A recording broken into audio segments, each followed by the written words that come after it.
G. Pinto no es solamente un gran disco debut. En rigor es el segundo en el catálogo solista de Jepe, sino que también es un puente entre el indie rock y el folclore latinoamericano. Ese folclore más tradicional que enamoró al artista a comienzo de la década del 2000 a través de programas radiales como Folclor Sin Fronteras de Radio USACH, conducido por Maruja Sánchez, o visitando periódicamente la tienda Discomanía en búsqueda de nueva música. Escojo un pequeño extracto de un libro del que hablaremos hoy día y que es muy importante para mí también poder poner acá porque es parte de la historia del autor, del colectivo, sin duda, pero también de, en este caso, el mío. Aprovecho de dar ese saludo a una de las grandes gestoras de la música, como fue Maruja Sánchez, en un lugar tan querido para mí, donde pasé 16 años de mi vida haciendo radio, como es la querida Radio USACH, y hoy día, a través de ese extracto que removió muchas cosas, y después de recorrer todo este libro, G. Pinto, las cosas que aquí se guardan, que es de Jepe y de colectivo Abejorros, entramos en el recordar hace 20 años atrás, cuando un 4 de noviembre del 2005 salía este disco que vino a explotarnos la cabeza a muchos y muchas. Jepe, Daniel Riveros, hoy nos acompaña en tantas canciones buenas. Te recibimos a ti que nos sigues a través de radio.uniac.cl, a través de nuestro canal de YouTube y por supuesto recibimos a Jepe acá en nuestro estudio en Radio UNIAC. Qué gusto tenerte por acá, Daniel. Muchas gracias por la invitación y qué bonito reencontrarme contigo. Qué bonito reencontrarnos también en tanta historia que ha pasado y que me ha encantado poder leer de manera tan personal, tan íntima, a través de este libro. Y quizás la primera pregunta, y poniendo en contexto el trabajo que han hecho también con Abejorros, que es un colectivo precioso, que saludo con mucho cariño también, es el por qué ese recuerdo o esa celebración de los 20 años tenía que venir con la memoria de tantas personas sujetas aquí en este libro. Exacto, yo creo que G. Pinto, que fue mi primer disco, aunque ya había hecho un EP, inclusive yo te podría incluir incluso el EP en esto que te quiero explicar. Lo que pasa es que esos primeros discos, más no el Hungría o el Audiovisión o los que siguieron, fueron discos hechos de manera colectiva, ¿cachai? O sea, el 5x5, por mucho que sea un disco mío, digamos, GP, tiene 7 canciones o lo que sea, pero se hizo en comunión con un montón de personas. Se hizo con Pablo Flores, con Sebastián Sampieri, con el Fernando Mora, todos aportaron lo suyo, ¿cachai? Y el G. Pinto, o sea, el 5x5 fue como un ensayo del G. Pinto, y el G. Pinto se hizo también de manera colectiva junto a Rodrigo Santi en la ingeniería, o en la producción también, la Dadalú, bueno, el mismo Sebastián Sampieri y Pablo. Entonces eso creo yo que este disco, ahora el libro, este libro recoge, que son muchas voces, hay muchos protagonistas, incluyendo parte de mi familia también que habló por ahí. Entonces siento yo que eso tiene que ver también con el lugar de donde yo vengo y quizás la época también, la cual estuve en ese lugar, que es la Gran Avenida San Miguel, en la cual en ese tiempo, bueno, sigue siendo una comuna bastante pequeñita, pero en ese tiempo sí que era pequeña y todos nos conocíamos, entonces daba la sensación de que, o era muy fácil pensar de que el vecino de acá iba a estar un amplificador, el de allá tenía un micrófono, el de acá iba a tocar el bajo, ¿cachai? Como que esa idea de colectivo, que parte del disco G. Pinto, fue parte también de este libro, donde hay una polifonía ahí de experiencia muy interesante. Y el colectivo de Abejorros también, bueno, de ellos fue la idea de hacer este libro. Yo no lo tenía pensado para nada y ellos se entusiasmaron con la idea, hicieron las entrevistas y fueron los de la maravillosa idea también de que hubiese como como muchas voces hablando, como un coro de gente recordando. Eso fue muy bello, que se condice muy bien con cómo se hizo este disco.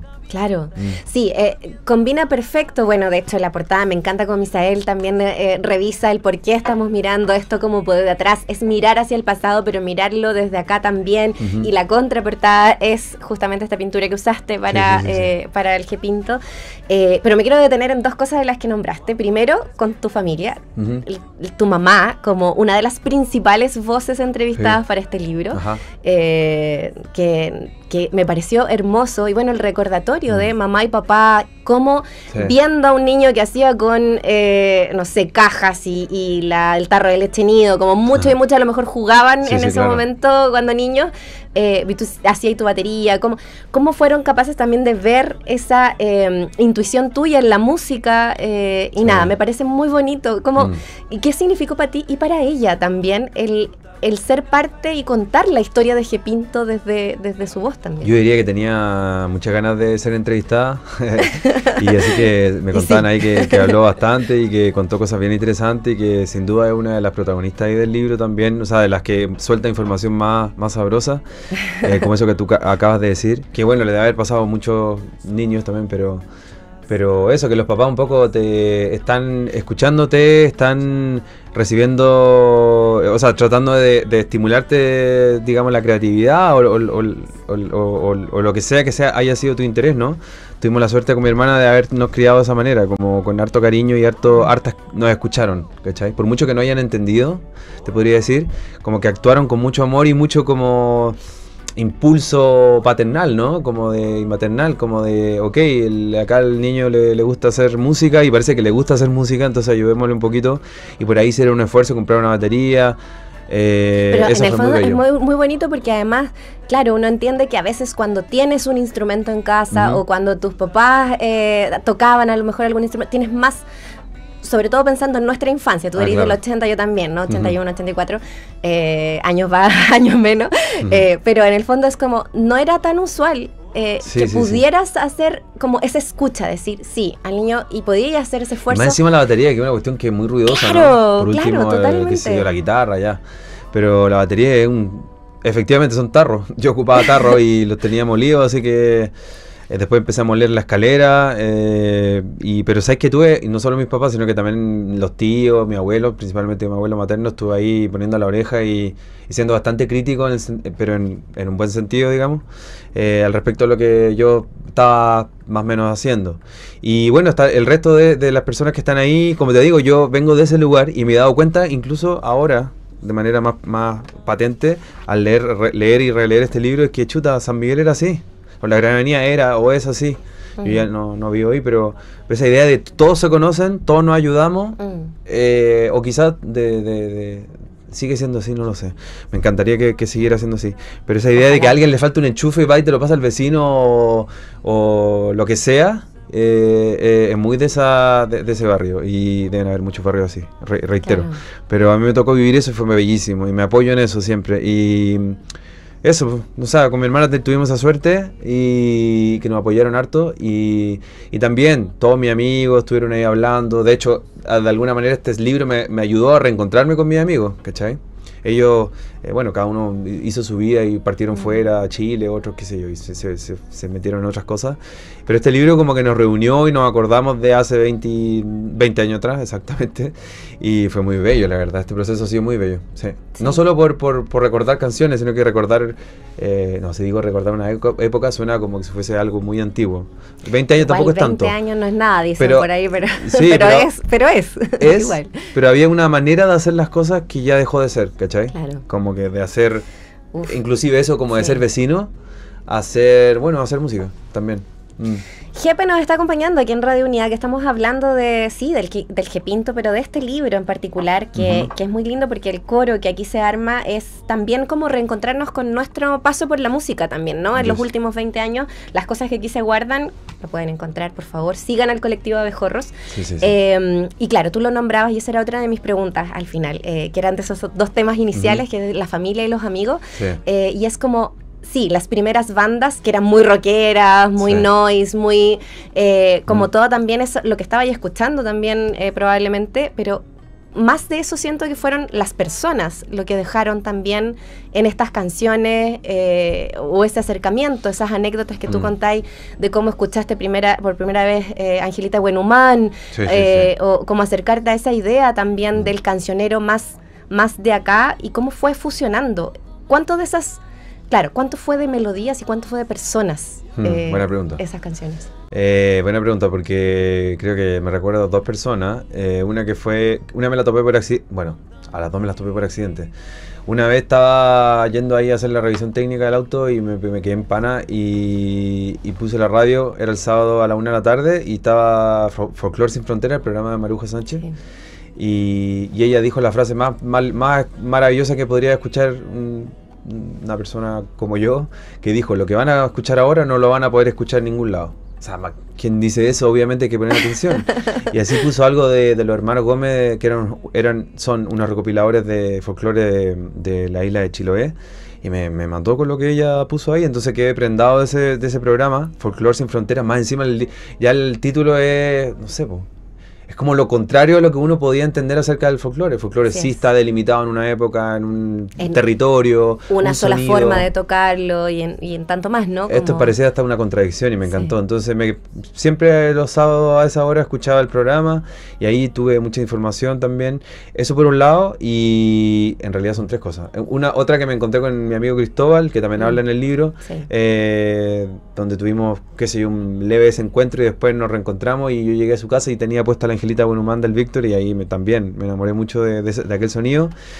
Y yo diría que tercero, y te diría tan importante como la primera, fue la Javiera Mena, que ella fue como el nexo entre la música alternativa, experimental, lo que sea, con la canción y con las ganas de expresarse de una manera lo más abierta posible, es decir, quiero hacer canciones para que la mayor cantidad de gente la escuche.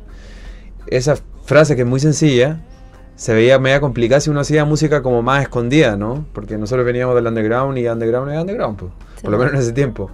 Y o sea, poca gente lo escucha o poca gente le podría interesar. Entonces también esa contradicción aparente de lo que dijo la Javiera me llamó mucho la atención y también su desenfado al respecto, ¿no? Como que no se complicaba mucho el decirlo y sobre todo al hacerlo. Entonces, claro, ahí saqué mi fuerza. De esas tres instancias. Esa forma de juntar cosas ha sido como un poco el motor y el sino en toda tu trayectoria musical, de alguna manera. Sí, como que creo que también, volviendo al barrio, creo que también fui siempre el más... Bueno, mi hermana era la más chica, pero yo era el más chico de los...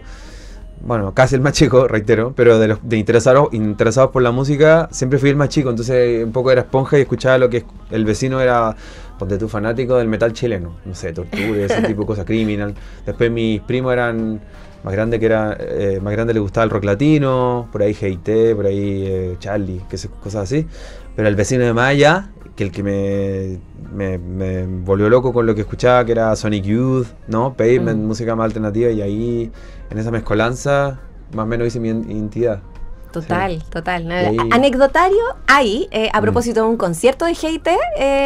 Claro. Que te llevaron por ahí muy chico, a propósito de ser fanático de Sonic Youth, sin duda, pero cuando le preguntan a Marisol Sepúlveda, tu madre, ¿cuál es la canción favorita? Hay varias, sin duda, pero la primera que comenta es Nada Más, que es también una de las tuyas. Y claro, es que es una canción muy importante también desde el punto de vista de cómo salió la música fuera sin fronteras, como diría la Maruja. Y eso nos encanta. Estamos aquí en Tantas Canciones Buenas. Nos vamos a escuchar Nada Más de Jepe, de Jepinto, y seguimos con la Dadalú. Con la Dadalú, otra grande. Y vamos a seguir conversando, por supuesto, de este precioso libro que te invitamos a leer a propósito de los 20 años de Jepinto, aquí en Radio Uniac. Canción urgente para un tiempo lento. Somos Tantas Canciones Buenas en Radio Uniac. Roberto Carreño pone aquí en este libro, que ustedes van a poder encontrar a través del colectivo Abejorros. Ya vamos a decir a dónde lo pueden encontrar también, en librerías, pero yo les sugiero seguirlos en Instagram y escribirles, porque además hablan con ellos y ellas directamente las cosas que aquí se guardan a propósito de los 20 años del Jepinto. Y Roberto Carreño dice acá: el problema que tuvo Jepinto en un momento fue que los medios tildaron a Jepe como el nuevo Víctor Jara. Incluso TVN en su noticiero hizo una nota y eso generó hate en la época. Esto molestó a mucha gente diciendo: esto no tiene lucha, no tiene combate social, no tiene discurso. ¿Por qué le dicen el nuevo Víctor Jara? Bueno, primero quisiera decir que los medios dicen tantas cosas, además.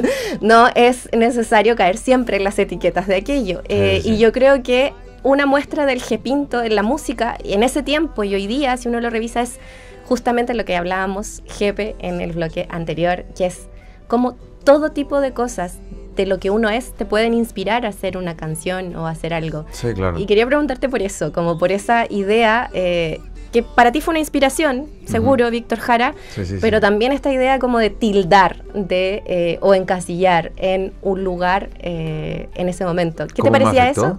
¿Y cómo lo leíste tú? ¿O lo lees hoy día con perspectiva? Yo creo que en un momento sirvió para ubicar a la gente en un sonido que por lo menos no era rock. Creo yo, entonces como que creo yo que en ese tiempo, no estoy tan seguro de esto, pero creo que en ese tiempo algo que no sea rock era como pop, y el pop quizás no estaba tan bien visto en ese tiempo, o era difícil de explicar, por lo tanto, a ver, ¿qué se puede parecer a alguien que toca la guitarra y canta? Ah, Silvio. No, pero ¿qué puede ser más cercano? Víctor. Ah, ya. Entonces como que alguien en algún momento dijo, ya, bueno, esta persona con guitarra es como nueva canción chilena y todos conocemos a Víctor, así que digamos que es como Víctor, pero alguien para ponerle más... para ponerle más escándalo le puso el nuevo Víctor Jara. Un error absoluto, pero... Salió en un titular, está ahí entre medio, sí. Bueno, era muy titular. Pero bueno, la verdad yo, por supuesto que no lo soy, no lo era ni pretendía hacerlo, porque Víctor hay uno solo, pero también GP hay uno solo, y yo me hice a mí mismo y con la ayuda de mucha gente, por supuesto. Siempre el trabajo que he hecho ha sido de manera colectiva, por mucho que yo aparezca en la foto de los discos o en algunas cosas. Y bueno, eso ya pasó igual, o sea, yo no pretendo ser, y todo el mundo se dio cuenta que yo no pretendía ser Víctor Jara. Imposible, por cierto, de cualquiera. ¿Sientes que en general te han tratado de tildar de algo? ¿O ha sido como más... siento que el camino fue más fácil en ese sentido, ¿no? Como de entender yo soy jefe para bien y para mal, o sea, no creo que después del segundo o tercer disco ya como que se entendió que había un lenguaje, claro, y había como una manera de hacer canciones de jefe. Bueno, igual hay 10 discos, o sea, sí, y un par de canciones que suenan por ahí, entonces claro, ya hay un relato, una manera de hacer las cosas que ya está más o menos... Y de saber que no tenéis por qué esperar que sea de un tipo de música lo que viene, ¿no? Y es como... lo que podáis sacar el día de mañana puede tener tintes de algo y va a ser distinto al disco anterior y puede serlo o no y tal, ¿no? Yo creo que hay discos que son uno más distintos que o sea, hay discos que realmente son contrastes uno con el otro. Hay un disco que se llama Folklore Imaginario que tiene única y tiene que ver exclusivamente con música recopilada por Margot, y al final yo creo que nunca nadie me cobró más lo de ser o no Víctor Jara y que el mensaje no sé qué, como que la nueva canción chilena pertenece a una época de lucha y de un sonido y todo lo que quieras, pero nosotros pertenecemos a otra y listo, y así se va escribiendo la historia. Y yo soy Jepe y Javier Amena, y para bien y para mal, ¿cachai? Claro. Y estaban en un mismo momento, a lo mejor, de la música, de lo que se estaba experimentando con el pop a principios de los 2000, y hoy día igual se hace, como tú me comentabas, ha pasado 20 años, no ha pasado tanto tiempo, y las cosas han cambiado en el fondo de la manera de hacer y de difundir y el rol que tienen los medios y los gestores y los sellos, y todo va cambiando también. ¿Cómo te sentís hoy día con esta, entre comillas, industria de la música chilena? La industria chilena, a ver, buena pregunta, difícil de responder porque creo que ahora la industria musical está bombardeada por todos lados, o sea, no hay una escena chilena que sea única y exclusivamente chilena, ¿no? Es como, yo sí siento que cuando nosotros partimos, a los principios de los 2000, la industria chilena se había mudado a otros lados, a Buenos Aires, a México, como que la industria en ese tiempo había estado un poco, las oficinas por lo menos, a eso me refiero, estaban fuera, entonces como que había una cosa como de hacer música sin nada que perder también, creo yo. Ahora sí, yo no sé, asumo que gracias a lo de la música urbana, qué sé yo, las industrias volvieron y están ahí y van sacando singles y van sacando discos. O sea, no sé, la verdad me importa re poco, la verdad. Eso es lo que te quiero decir, porque no soy no me importa, la verdad. Yo hago la música que hago y admiro a la gente que admiro y siempre ha sido así. Y hago urbano, rock, pop, rap, lo que sea. Hay ciertos artistas y que me gustan y da lo mismo el estilo y admiro y por ahí voy sacando ideas, pero yo hago lo mío y estoy feliz y trato de ponerle cariño a lo que hago y hacerlo de corazón. Si hay una colaboración que hacer, pues la hago con el mayor cariño y con amor por el trabajo. Si al final está mi vida puesta ahí, en las canciones, en los discos. O sea, cuando pongo el título de un disco como Un Desastre, que hicimos, el disco que sacamos el año pasado, fue tan verdad todo lo que estaba pasando dentro de ese disco o cómo sonaba ese disco, que al final cayó por su peso y por ahí lo premiaron y le fue bien. Entonces al final la honestidad, la suerte y un trabajo hecho de manera bonita pucha, ganan su espacio, eso quiero decir. La industria chilena va, viene, sube, baja, me da lo mismo, la verdad. No me interesa. Es ponerle todo me interesa al respecto de cuando voy a sacar un disco, bueno, hay que hacer cierto orden de sacar este single primero, pero la verdad no voy mucho más allá de eso y la verdad que la industria... Déjame hacer un pequeño análisis, ya que me preguntaste. Yo creo que la música, la industria de la música global es muy ansiosa, es muy neurótica. Entonces todo se acaba muy rápido. Y a mí me carga que las cosas se acaben rápido cuando valen la pena. Entonces yo opto por un trabajo que sea lo más perdurable posible, y por mucho que haya un single potente, hay que ser un disco que tenga un concepto pesado, bonito, y así. Yo opto por eso. Y a veces la industria pesca, a veces no hay pesca, y... da lo mismo, la verdad. Y está bien, porque tú pusiste todo ahí. Igual eso me parece muy bonito, como que se siente, y yo creo que eso es algo que se vive con tu público también, ¿o no? Es como, está toda tu vida, toda tu energía puesto en ese disco. Sí. Y eso nos pasó con G. Pinto también, y con este recorrido de las canciones, que en como 40 minutos es un viaje también por cada una de estas postales. Así es. Me encantó que de hecho pusiera ahí un collage para cada canción en este libro. Ay, sí. Tienen que verlo. Y el collage, nada, creo que el tema con las imágenes que te provocan las letras mismas, creo que está muy bonito ese recorrido ahí. ¿Cómo fue? Yo creo que el collage tiene mucho que ver, tiene que ver con el disco, las canciones. Son muy random y agarrar de aquí y de allá de manera intuitiva, así. Todas las ilustraciones las hice con portadas de libros de sopas de letras. Y nada, me conecté... Suena esotérico, pero bueno, es verdad. Me conecté un poco con ese espíritu gepístico de agarrar las cosas mirándolas como de reojo. Así, no encontrándole explicación a todo lo que se está poniendo frente a ti o está apareciendo frente a ti, sino que mirar de lado. Entonces como que aparecía una imagen y la agarraba y la metí un poco a la licuadora ahí. Sí, fue bonito ese ejercicio, la verdad, la del collage. Me recordó mucho el disco y cómo se hizo el disco, con la energía que... Claro. Sí, con esa energía bien de... No te podría decir así como tan random, en realidad, no le hace justicia a eso, pero sí mirar con el instinto un poco. Sí. Oye, bueno, un collage de un momento también pasa a ser este libro, con el pastiche que se hace de cada uno de los relatos aquí presentes, desde la Javi Mena, a la familia, a los amigos, a Cristian, a Pablo Flores, no sé, como tanta gente, ¿no? Que pasó. Cristian Heine, claro. Cristian Heine, sí. Pasando por cada uno de ellos también acá, queremos seguir conversando. Vamos a dejarles todas las indicaciones de dónde encontrar este librito también. La enfermedad de los ojos. Estamos revisando el G. Pinto, pero a través de las páginas de este hermoso libro, junto a Jepe, Daniel Riveros, aquí en Tantas Canciones Buenas. G. Pinto, las cosas que aquí se guardan. ¿Dónde lo van a encontrar? Bueno, este libro que nos ayuda a revisar, lo puedes leer, de hecho, escuchando al G. Pinto, es un lindo ejercicio. Yo lo hice con Isin y es muy bonito escuchar las canciones detrás. Puedes encontrarlo a través del Colectivo Abejorros, a través de Instagram y su mail colectivoabejorros@gmail.com. Mira, es todo tan cercano que te lo van a dejar incluso. Así me estaba contando la Caro, que le mandamos saludos, cariños a Caro, a Misael también, por todo el trabajo que hacen. Y junto a Jepe acá en el estudio hemos estado revisando las páginas, los recuerdos, el hacer música, un montón de temas que nos pasan, un montón de personas que ya no están, algunas, otras que siguen siendo ese coro de historias a través de la música chilena. Y nada, quiero preguntarte también cómo fue revisitar esas canciones con los en vivo que tuvieron y el proyecto, y contarles un poquito, por favor, Daniel, el proyecto que viene con esos conciertos en vivo que fueron para celebrar el G. Pinto. Ajá. Bueno, hicimos 2 fechas, como algunos ya se enteraron o fueron, en la Sala Máster 5-6 de noviembre.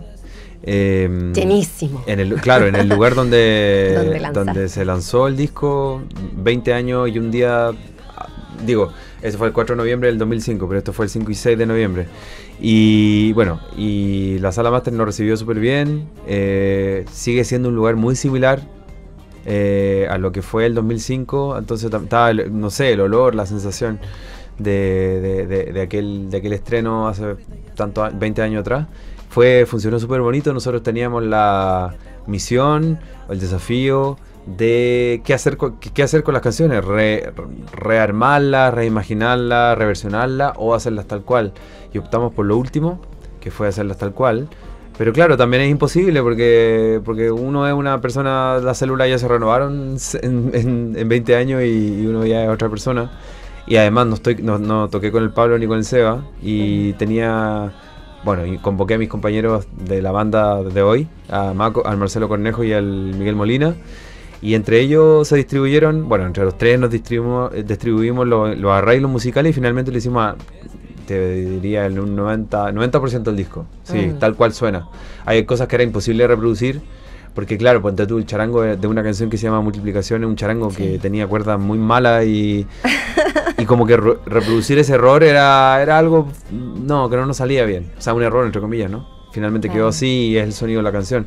Claro, pequeños detallitos que fuimos corrigiendo, no sé si corregir la palabra, pero bueno, haciéndolo de otra manera, reinventándolo, exacto. Sí. Esa y la canción Los Barcos, que le agregamos una codita final. El resto suena igual.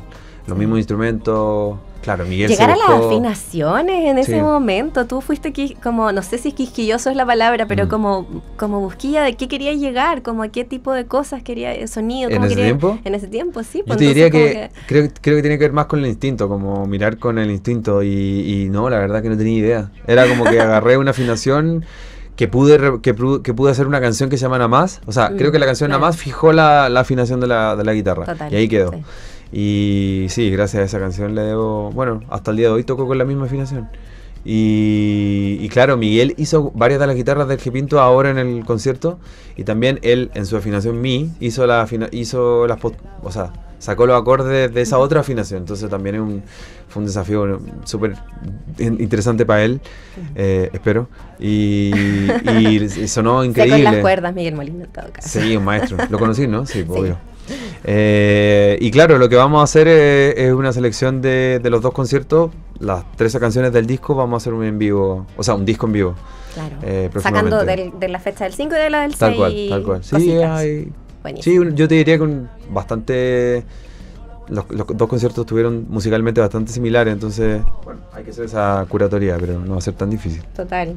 Oye, que está muy lindo lo que describe la Carla Arias acá a propósito de recordar esa fecha. Mi manager histórica. Ay, sí, y que además fue importantísima también y lo sigue siendo en torno a la música y al movimiento de la música y del pop hasta el día de hoy. Yes. Recordando el día en que G-Pinto se estrenó en vivo en la Sala Máster de la Radio Universidad de Chile, me es difícil olvidar, describe Carla, la emoción y el vértigo que me produjo una escena posterior al show. Luego del final del evento y de acompañar a Jepe en la tediosa labor de guardar instrumentos, cruzamos la puerta del bar de barrio donde se habían dado cita muchos de quienes presenciaron el concierto. Cuando Jepe entró, el bar completo se dio vuelta a mirar a los que llegaban, y al verlo, todo el lugar explotó en una ovación espontánea y un aplauso ferviente que eternizó lo que se había vivido en escena, dejando en evidencia que estábamos ante algo especial. Mira, ¡ay, qué lindo! Ajá. Qué lindo ese coro, esa memoria, como lo emocionante que también fue para ella, ¿no? Vivir ese momento y compartirlo hasta acá. Me acuerdo de eso, Sí, muy fuerte. Era habitual irse después de la Sala Máster al bar de barrio. Bueno, sí. Oye, Daniel Riveros, Jepe, ¿en qué estás hoy día? Dejemos un poco esa invitación a escuchar, a ver, a seguir, etcétera. Bueno, hoy por hoy estamos con... lo que ya hablamos un ratito, que el disco Un Desastre, que apareció el 3 de octubre pasado, del 24. Este año, por ahí por marzo, lanzamos, le agregamos un apéndice a este Un Desastre, que se llamó Cero Drama, que trae una versión muy bonita de La Cueca El Canario, que ya trae una primera versión en el disco Un Desastre junto al Torito Alfaro, pero acá quisimos hacer una versión, y resultó, hacer una versión con Niño Elche, de España, cantor flamenco. Y un par de versiones más con canciones más con Bronco Yote, etcétera. Eso, y estamos tocando por todos lados, como siempre, y que me pone muy feliz. Conociendo Chile, abriendo, qué sé yo, sí, conociendo Chile, sigue siendo así. Estamos próximamente el 29 de noviembre en Ladera Sur. El 17 de enero estamos en el Guaso del Mue. Eso es como son las fechas Claro, principales. las principales. Qué buen festival de Ladera Sur también. ¿No me así estoy que equivocando con nada, Feña? No. Sí, esos son como los que... Gracias, esos Fernanda, son por los el que son. recordatorio también. Ahí a través del video. Así que yo muy contento de estar en el Guaso del Mue, me conecta muchísimo también con... Sí, qué buena. De hecho, gracias al Guaso, la primera vez que estuvimos en el Festival del Guaso del Mue, el 2013, es que conocí a Margot Loyola, porque ella me vio en la tele y me llamó me invitó a su casa al otro día o a los días después. Así que gracias a ese festival. ¿Y qué te dijo cuando llegaste? Muchísimo. Yo pensé que... Qué nervios igual, ¿no? Es que era la maestra, pues ella era una persona muy potente y yo sentí que ella, claro, estaba bastante mayor, tenía 90 años y claro, una persona de 90, pucha, uno como que siente que está en otra frecuencia, pero ella estaba conectada con la vida muy fuerte y estaba muy, claro, le fallaba un poquito la audición, pero aún así me dijo que le cantara al lado, cerquita de ella. Y le comentaba a Osvaldo, bueno, su pareja, le decía, mira, el jefe está haciendo trino, que es tocar así con los 3 dedos, bueno, como el Víctor, con la yema. Y mira, está haciendo trino, y es como que lo conectaba con un montón de cosas que ella conocía. Encontré muy lindo porque me podría haber dicho, oiga, ¿por qué? O no me podría haber dicho nada también, simplemente... Pero quería escucharte. Quería escuchar, quería entender y al tiro ella conectaba con, no, mira, la cantante, no sé, tenemos que mostrarle al jefe tal cosa, tenemos que llevar al jefe tal otro lado. Y el Osvaldo también muy, muy atento también, Sí. que es gente que, claro, es el folclore, o sea, son los grandes, las personas que registraron el folclore, Margot y Osvaldo también en el lado de danza. ¿Y por qué me tendrían que estar escuchando a mí, me entendí? O poniendo tanta atención. Y eso me llamó mucho la atención a mí. Me conmovió muchísimo. Felizmente alguien sacó una fotografía que tengo, que atesoro ahí de manera muy potente en mi casita o a donde quiera que vaya, la llevo. Y eso, simplemente conocí a la artista más potente que yo he conocido en mi vida. No creo que haya conocido hasta ahora a alguien así de potente, con las ganas de como una aferrarse a la vida. Bueno, ella lo repetía siempre, ¿no? Yo no me quiero morir, no me quiero morir porque quiero estar aquí, porque tengo muchas cosas por hacer. No sé. Que gente con ganas de seguir escuchando, Sí, pero por haciendo toda la cosas. eternidad. Sí, totalmente. Oye, nos encantó poder recolectar todos tus recuerdos también aquí a propósito del Gepinto y tanto más. Y este precioso libro, ojalá lo lleves a casa. Colectivo Sí. Abejorros es el lugar. Nada, muchas gracias, Jepe, Gracias a ti. por Gracias a compartirlo ustedes. acá con nosotros y nosotras. Nos vamos a despedir con una canción que tú escogiste, así que Ajá. para los auditores y auditoras de Radio UNIAC, por favor, tú preséntala Ajá. acá. Bueno, año 2005, del disco Gepinto, la canción Los Barcos. Va.